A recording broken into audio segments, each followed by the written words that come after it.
any instigators. Do not engage, walk away, or take a seat if you have to. We are here peacefully, and we fully intend for it to stay that way. Please welcome Mayor Laesch to the stage. Good afternoon, Aurora. My name is John Laesch. I want to begin by thanking the organizers for putting this together. I want to reiterate what was said, that we need to make sure that this remains a nonviolent protest so we can continue to exercise our First Amendment rights here in the United States of America. I also want to thank the other elected officials that have come out today to be supportive. Our state representative, Barbara Hernandez, our state senator, Karina Villa, are fighting hard to change laws about how we can engage with ICE in our community. I don't know if they'll be here today or other representatives. I've been told that some of our other representatives might be here. Myrna Molina actually represents the area where we are standing. She's on the county board. She's here.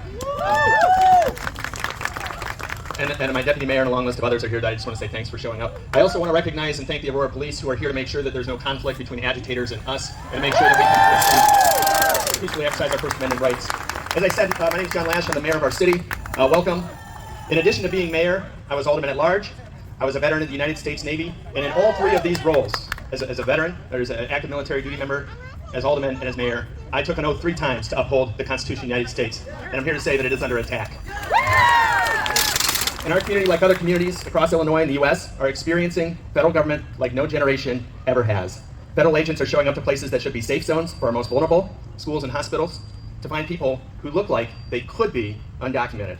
It is concerning that the National Guard is being deployed domestically. The $2 billion that we have paid in federal taxes is being withheld to our state, and that is impacting local transit, local city services, and the city's budget. We're living in very interesting and unprecedented times that require all of us to circle the wagons, work together, and protect our community. More importantly, protect each other. I want to speak first to the community and let you know that I'm acutely aware of the growing fear and anxiety surrounding recent ICE raids. The temperature in Aurora is heating up, and it is important that we as a community continue to work together through peaceful demonstrations to exercise our First Amendment rights without inciting violence. And know that right now, they want us to engage. They want us to engage in conflict to justify their increased presence, to justify the presence of the National Guard. They want to normalize the occupation of our neighborhoods with a military presence. And we must remain nonviolent, and we must not engage. Initially, ICE was using warrants to take people who had criminal records. And pay attention to the steps. They've changed their tactics. ICE is now grabbing people randomly because of the color of their skin. They're no longer operating with warrants, but instead patrolling the neighborhoods looking for targets of opportunities, raiding businesses, looking for targets of opportunities. It started with the kidnapping of people with criminal records. It escalated to workplace raids. Next, it escalated to racial profiling and the random snatch and grabs of Latinos from our streets. And yes, some U.S. citizens, some white, some brown, some black. Arrests are being made without warrants and without probable cause. It is a clear violation of the Fourth Amendment of the Constitution of the United States.